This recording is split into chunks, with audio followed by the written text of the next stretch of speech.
Sejam todos bem-vindos.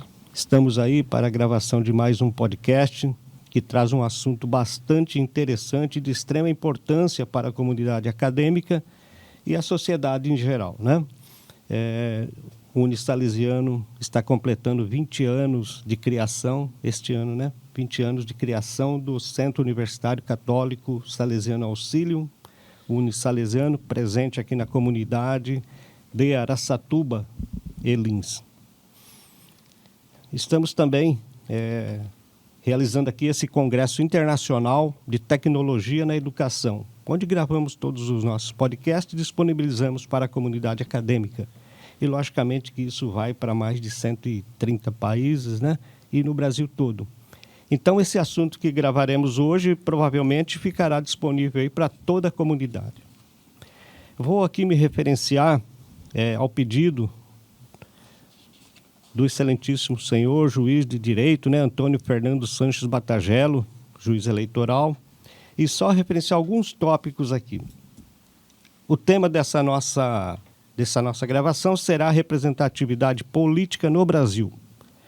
O objetivo é fortalecer o senso de cidadania e consciência política entre estudantes universitários e, logicamente, para toda a comunidade de Araçatuba, né, e do Brasil. Escolhemos o Unisalesiano para essa iniciativa por reconhecermos a excelência de sua instituição e a relevância de seu papel na formação de futuros líderes e cidadãos. Acreditamos que a palestra seria um valioso complemento ao currículo, além de ser um evento de grande interesse para toda a comunidade acadêmica. Não só isso, né? Para toda a população em geral. Quem assina, então, é o doutor Antônio Fernando Sanches Batagelo, juiz eleitoral. E passa, sim, uma apresentação aqui formal da minha colega, né, doutora Cibele Rodrigues, na frente aí da coordenação do curso de Direito do Unisalesiano. Bom dia, seja bem-vinda. E também dia, aí, doutora Cibele. Presente aqui a doutora também, né, Fabiana Camargo Oliveira Silva, chefe do cartório eleitoral, mentora em liderança e comunicação, ex-advogada trabalhista, especialista em direito e processo do trabalho pela Universidade Mackenzie, servidora pública federal desde 2006 no Tribunal Regional Eleitoral de São Paulo, especialista em direito constitucional e direito administrativo, membro do Grupo de Trabalho, Inovação e Segurança Jurídica no Setor Público.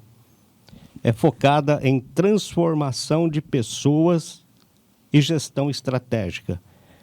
E dedica a carreira à saúde mental, liderança humanizada e comunicação assertiva e aos direitos das mulheres. Foi por esse motivo também que convidamos aqui a professora doutora Cibele, né, para estar aqui com a Fabiana, que é um assunto bastante interessante aí. E assim, passamos aí a essa discussão desse assunto para a professora Cibele. Olá, seja muito bem-vinda. É um prazer recebê-la aqui em nossa instituição, em nossa casa. Professor, olá, muito obrigada pelo convite. Acho que é a primeira gravação nossa, né, juntos. A gente grava juntos, Olha, uma satisfação imensa também participar. Muito obrigada pelo convite. Para nós também.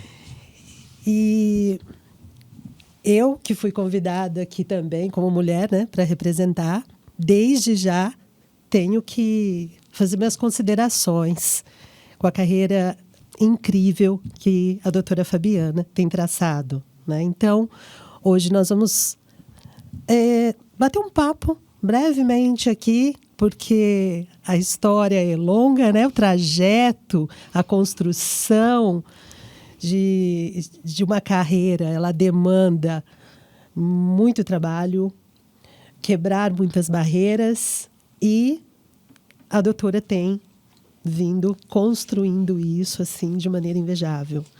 Então, considero de novo aqui que é uma satisfação para mim poder participar hoje contigo, tá bom?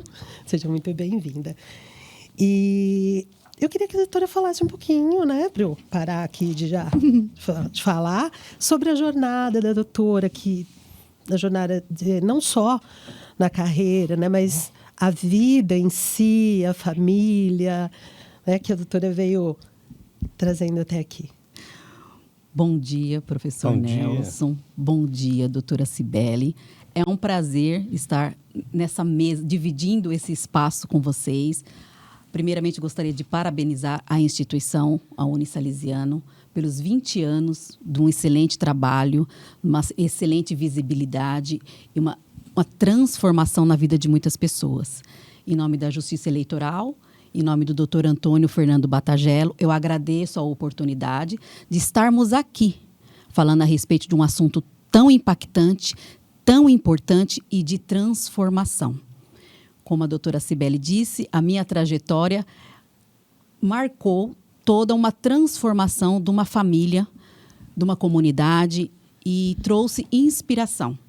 Então, quando eu falo que em 77 nasceu essa menina na periferia de São Paulo, no extremo sul de São Paulo, numa região tão difícil, entre ali Piraporinha, Jardim Ângela, Capão Redondo, que muitos conhecem pelos altos índices da criminalidade, eu me vi numa situação que aqui seria o meu lugar, que aqui seria o meu futuro.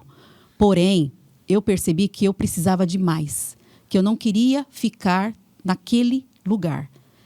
E a única coisa que eu guardo e eu tenho dos meus pais é o seguinte: eu não tenho como te dar um lugar melhor, mas a educação tem. Mesmo meu pai não tendo estudo, sendo uma formação técnica, porque o patrão dele pagou, a minha mãe sendo uma dona de casa, a fala era única: vocês precisam estudar. Nós éramos em 4, eu a mais velha. E eu falei, eu vou estudar. Só que a gente vê que nas comunidades, nos bairros mais distantes, nós temos ainda muitas outras barreiras. A educação não é de qualidade, o serviço social também não. As dificuldades, as barreiras se multiplicam. Então, até para fazer o ensino médio, eu não poderia ficar no mesmo bairro, porque ali já estava uma criminalidade muito forte, ali já estava um tráfico muito forte, nós já tinha aquela influência de pessoas com baixos índices de interesse social. Então, eu precisava ir até para um bairro melhor para poder fazer o ensino médio. Então, até isso, eu tive que conversar com meus pais para poder ter a condição de pagar uma condução, que antigamente era um passe. Eu perguntei para o meu pai se ele tinha condições de pagar o passe para eu poder estudar o ensino médio, porque eu já queria construir uma carreira diferente. Então, tendo essa oportunidade de ir para um bairro melhor, eu ter que estudar em outro bairro, mas aí a necessidade de fazer uma faculdade.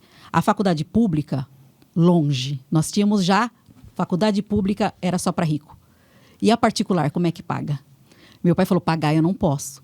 Então, já com 15 para 16 anos, eu já tinha carteira assinada. Eu comecei a trabalhar, porque eu queria fazer faculdade. E trabalhando, a minha chefe já viu, Fabiana, você precisa estudar. Você é uma menina que tem futuro. Eu vou pagar a sua faculdade. Pensa numa pessoa que estudou que nem uma desesperada, porque eu precisava aproveitar aquela oportunidade. E eu tinha que estudar próximo ao trabalho, porque senão eu teria que pegar um outro ônibus que eu não tinha condições. E eu tive a sorte de ter uma faculdade de Direito a 3 quadras do meu trabalho. Então, eu trabalhava durante o dia, eu fazia o ensino médio à noite, e quando eu voltava, eu estudava, porque eu estou falando de 95. Nós tínhamos que estudar para passar numa faculdade particular. Exato. E eu consegui passar nessa faculdade de Direito, e eu tive o meu curso pago pela minha chefe. Então, a empresa me deu essa oportunidade. E depois tinha que passar na OAB. Como que a gente passa na OAB? Tem que fazer cursinho, eu não tinha condições. Então, vamos novamente estudar. Então, são barreiras, professor Nelson, doutora Cibele, que só quem vive sabe qual é o peso de você ter que agarrar com todas as garras aquela oportunidade. E eu precisava passar na OAB. Então, estudando muito, a gente sabe, a doutora está aqui, sabe Sim. que a OAB é uma instituição, é um programa difícil, Exato. Que a gente precisa de muita dedicação, de muita preparação, mas eu tinha tanta fé em Deus que eu precisava agarrar aquela oportunidade, eu pedia tanto a Deus que eu precisava passar naquela OAB, que eu passei na primeira. Eu consegui passar na primeira OAB. Então, eu não digo isso como mérito meu, mas sim por um esforço assim, desacerbado, que eu posso falar que não era normal, mas eu acredito que em todos os momentos não, tenho certeza que Deus viu que eu precisava agarrar aquela oportunidade. E eu consegui, e fui puxando meus irmãos, e fui puxando que todos também começaram a estudar, e depois eu comecei a advogar, depois eu passei num concurso público, cheguei até Araçatuba em 2006, comecei a desenvolver um trabalho, em 2012 eu comecei já a ficar liderando as eleições, e em 2019 formalmente eu assumi a chefia do cartório eleitoral, e nesse período eu consegui fazer uma pós-graduação, eu consegui advogar, eu consegui representar boas empresas, e na própria instituição a gente conseguiu alcançar os nossos espaços, então eu participo de muitos eventos em nome da Justiça Eleitoral, sou convidada e requisitada para trabalhar diretamente na sede, fui convocada também para participar de podcast na sede, projetos, a gente acompanha o professor Nelson, como a instituição sempre está presente nas nossas eleições, acompanhando todo esse trabalho que a gente vem fazendo. Porém, o que eu digo, são barreiras, são oportunidades, é furar a bolha, é não desistir. São vários fenômenos e camadas que a gente precisa não se acomodar e ver que a gente tem condições, às vezes com mais dificuldades, mas a gente tem condições de galgar os nossos sonhos. Essa é uma grande oportunidade, é um recado bastante, né, interessante para que os nossos alunos aí. Não existe barreira para quem quer concretizar um sonho, né, de ter um curso superior. O curso superior para você foi muito importante. Está tudo aí. E eu acho que para todos os jovens o curso superior é fundamental, né? E nós precisamos impregnar isso, né, em toda a coletividade, não só para os nossos acadêmicos que estão aqui, mas na sociedade, pelo menos no nosso município onde a gente vive e onde a gente tenta, né, trazer todos esse público para que se concretize um sonho de uma vida melhor também, não é isso? Profissionalmente, né? E a valorização, né, de cada oportunidade. Isso é fundamental, né? Porque é uma trajetória que, como de muitos da sociedade, né, que não é fácil, mas é possível. Porque depende de Deus e de você para que isso seja possível, né? Para que torne possível. Está aí uma história de sucesso, né? De superação. Parabéns.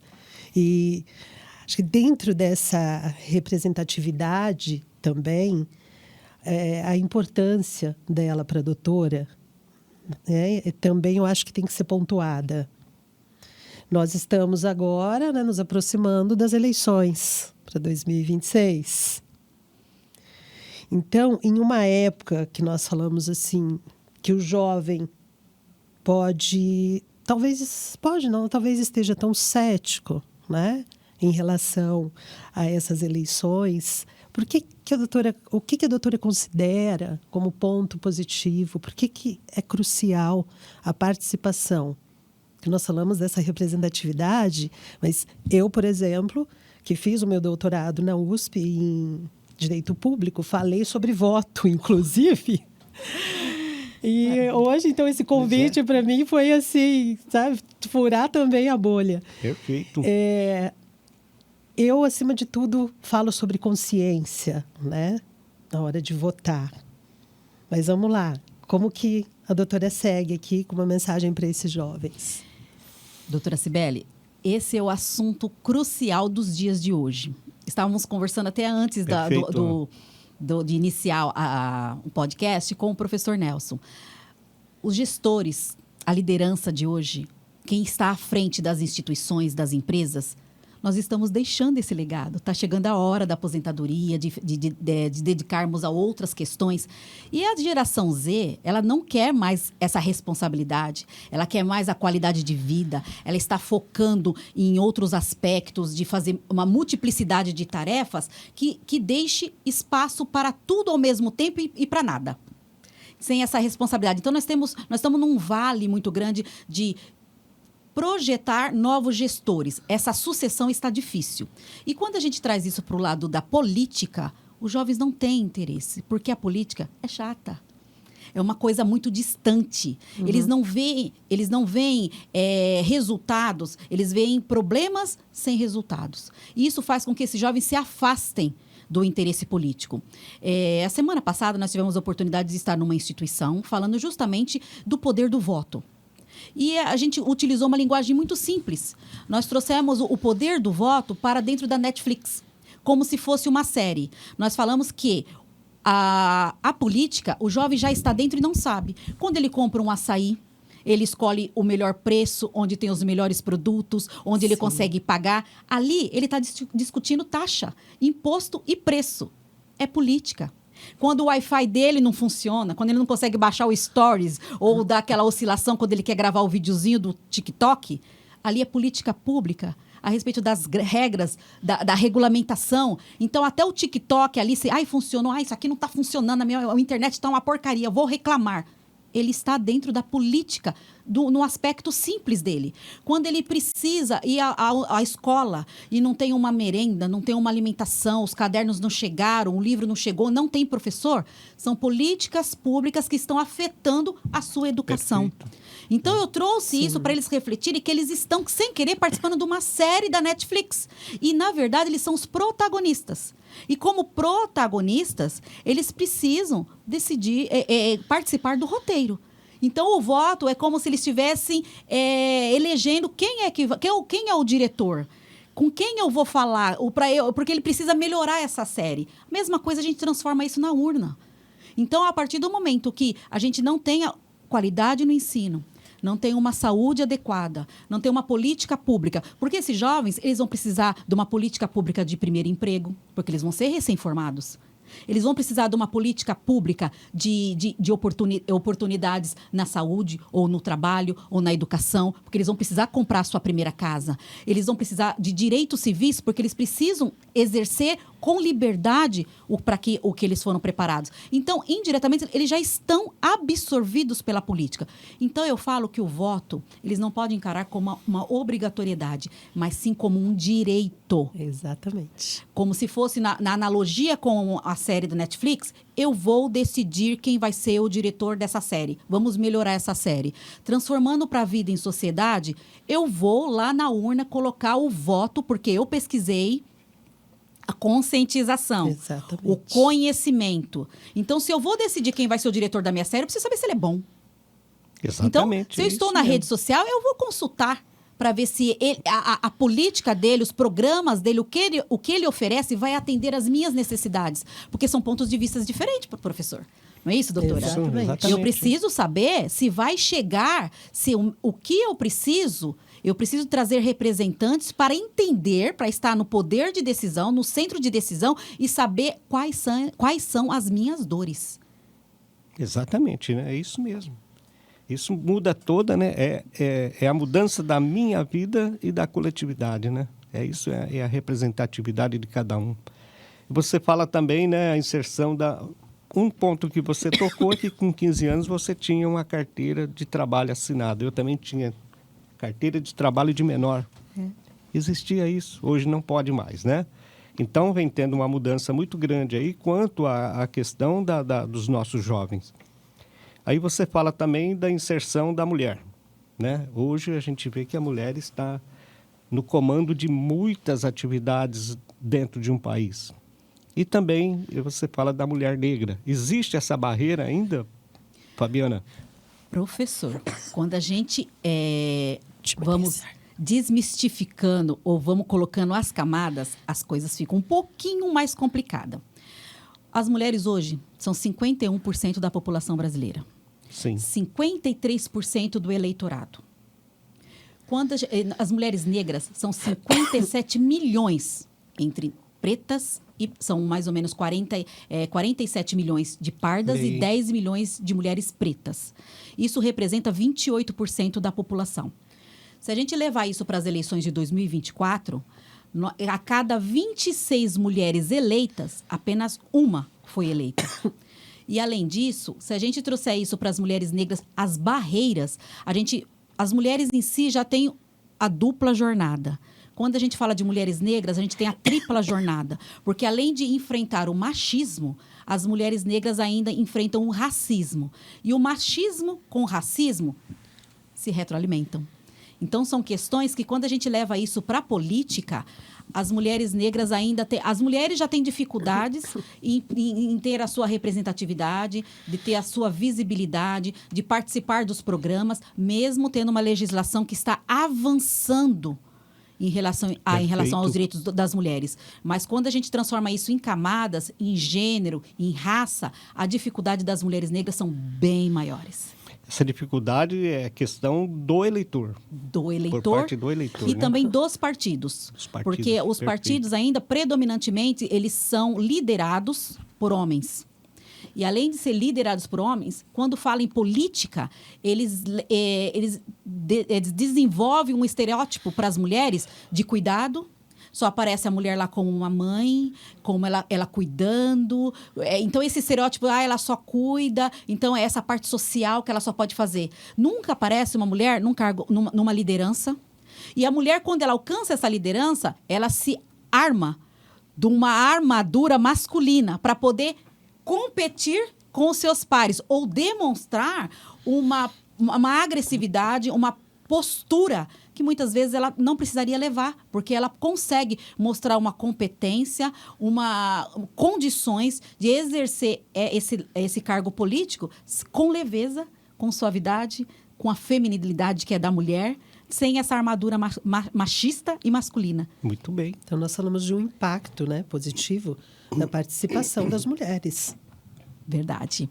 Nós aumentamos em números, mas ainda temos, a subrepresentação ainda persiste e precisamos melhorar muito esses números.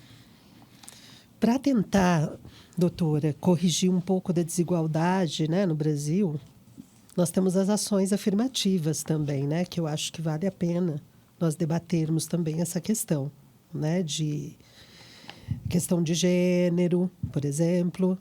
Como que funcionam essas práticas? Qual que é a efetividade? Doutora Cibele, fazendo assim uma evolução legislativa, em 32 nós tivemos o Código Eleitoral. Sim. Mulheres começaram a votar, mas o voto era facultativo, só poderia votar as mulheres alfabetizadas e assalariadas. Então, ali nós já excluímos as mulheres negras, porque eram praticamente 100% analfabetas. Em 65, o voto tornou-se obrigatório, as mulheres começaram a votar. A legislação ela vem aumentando os direitos, evoluindo nesse sentido. Então, hoje, os partidos eles têm a obrigação de ter a participação de mulheres. A evolução legislativa é, no mínimo, 30% de candidaturas femininas. Femininas porque é 30 de um gênero e 70 do outro. Mas a gente já nos acomodamos com o 30 porque ficou o 30 para as mulheres. Mas não deveria ser, poderia ser o 70. Isso, exatamente. Mas tudo bem, vamos trabalhar nesse 30. Porém, essa representatividade, ela se tornou formal. Porque mesmo tendo essa evolução legislativa, porque a gente tem os 30% por evolução da legislativa e de entendimento jurisprudencial, tanto do STF como do TSE, nós temos os 30% do fundo partidário, do financiamento de campanha. Nas campanhas partidárias, tem que ter a participação feminina, tem o mínimo legal para poder obedecer. Na propaganda eleitoral, os partidos precisam também obedecer os 30% na propaganda, os 30% no fundo partidário. E o que acontece? Nós temos essa questão quantitativa, mas qualitativa não. Porque os partidos, eles não estão desenvolvendo a candidatura feminina. A candidatura feminina, por mais que nós evoluímos na parte de regulamentação, a normatização está indo muito bem. Hoje nós temos isso praticamente na Constituição. Nós tivemos mudanças nas leis eleitorais em 2009, nós tivemos mudanças em leis em 2021. Hoje existe o crime de violência política contra a mulher, desde 2021. Então, esses órgãos vêm trabalhando essa evolução. Porém, ainda nós precisamos melhorar essa evolução formal para uma evolução material. Mas nós estamos a caminho. E a gente fala aqui, né, nesse momento, nós falamos para diversos públicos dentro da instituição, dentro do Unisalesiano, que são a área de exatas, áreas sociais, a área da saúde também, né? E outras áreas de conhecimento. E, assim, o que nós estamos ouvindo e o que você pode, né, dizer para esse nosso público, o que os inspira através da sua história de vida e que conselhos você daria, né, para esse público que sonha com espaços de liderança para o desenvolvimento do nosso país, né? Eu faço um trabalho junto às redes sociais de liderança e comunicação. Porque eu entendo que as mulheres precisam, sim, ocupar os cargos de liderança, porque nós temos competência e podemos nos preparar para isso. E muitas já são competentes, mas não conseguem essa visibilidade. E a comunicação é uma questão que a gente se comunica antes de abrir a boca, antes da nossa voz. Então, é um trabalho que eu gosto de fazer e de inspirar mulheres e motivar. Quando a gente traz isso para o lado político, ou para altos cargos, ou para incentivar os jovens, a gente precisa lembrar o seguinte: a sociedade a todo momento vai nos privar, ou vai nos criticar, ou vai nos colocar tantas barreiras para conseguir. Então, primeira coisa é você ter em mente que você é capaz, que você pode ocupar, que você pode se preparar, que você tem direito. Porque muitas pessoas têm autoestima, principalmente jovens, têm autoestima tão baixa que eles não entendem que eles podem ocupar, que eles podem ser, que eles podem ter, que eles podem conseguir. Então, esse trabalho é interno de dentro para fora, para que eles possam trabalhar. E outra coisa, estudar. A educação é a porta para que a gente possa estudar muito. A gente precisa mostrar um diferencial. Uns com uma camada mais leve, um ponto de partida mais tranquilo, outro com um ponto de partida mais dificultoso ou mais distante, mas também é possível. Então, o estudo é uma coisa que ninguém nos tira. Não é isso, doutora? Não é isso, professor? Perfeito. Precisamos nos preparar. Porém, eu trazendo as interseccionalidades, eu entendo o seguinte: precisamos também de oportunidades. Aí que entram as políticas públicas. Perfeito. E sobre essas políticas públicas, né, o que a doutora tem a falar quanto a essa evolução hoje para a inserção do jovem? A gente volta na pauta, a gente precisa da representatividade. Exato.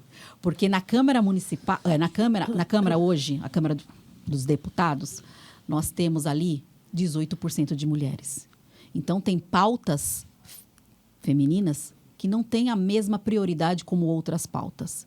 No Senado, nós temos por volta de 19% de bancada feminina. É muito baixo. Muito baixo. Porque os parlamentos, a média dos parlamentos mundiais do mundo é 26. Então, nós estamos ali por volta de 18 a 19. A média. Temos um país, por exemplo, o México, que 50% do parlamento é feminino. Aí sim as pautas femininas, elas têm um equilíbrio com as outras pautas.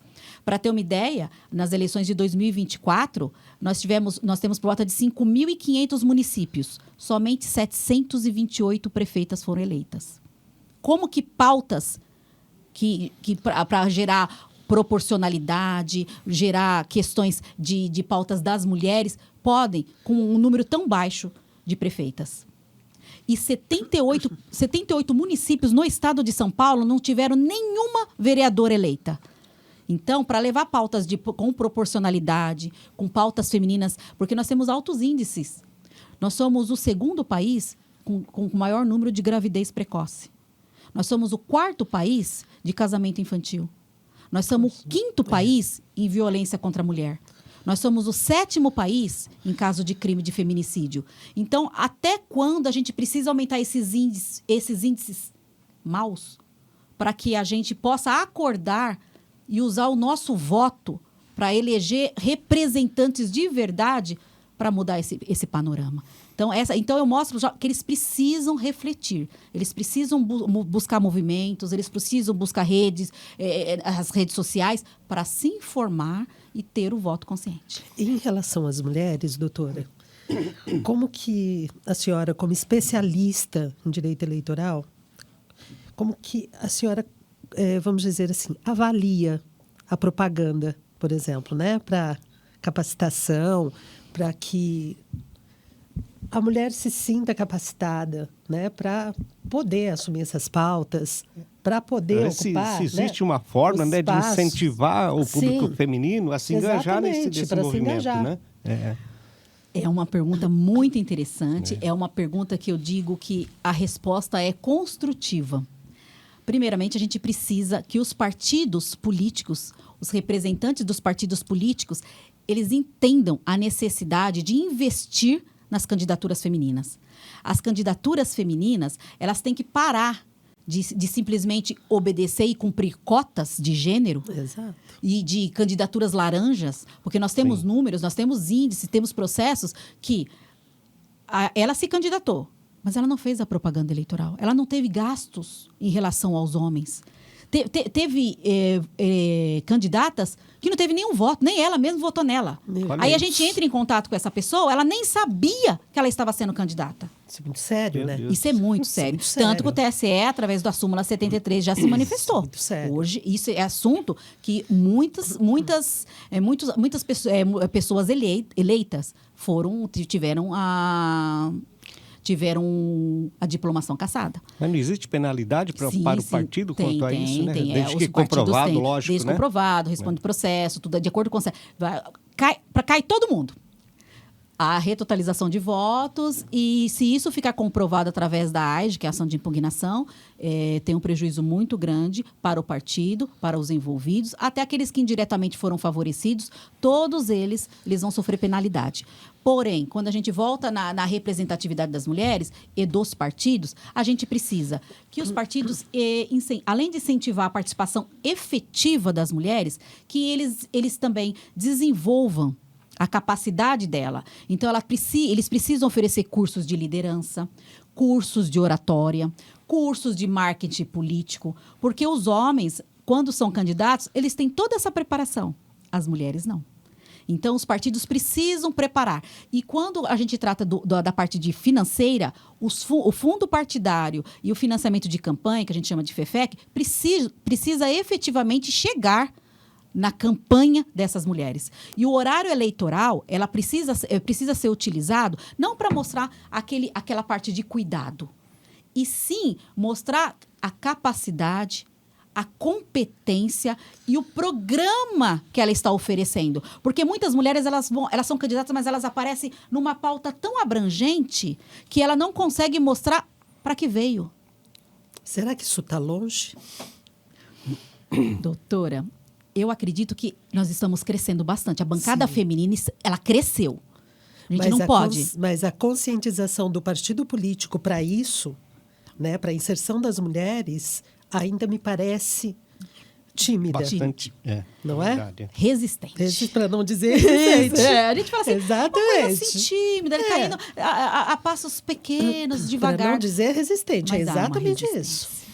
Porque eles não querem identificar a mulher que tem condições de competitividade. Eles querem cumprir a cota e continuar a trabalhar nos mesmos.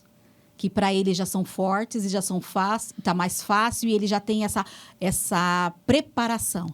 O tempo, e para as mulheres, eles têm que preparar também um ambiente seguro. As mulheres também precisam ser seguras, porque tanto que virou crime. Nós temos isso já na própria Constituição. É crime político contra as mulheres. E isso está muito forte. Nas eleições de 2022, 2024, muitas mulheres sofreram esse assédio, essa violência. Por quê? Perfeito. Os partidos não têm essa preocupação de um ambiente partidário seguro.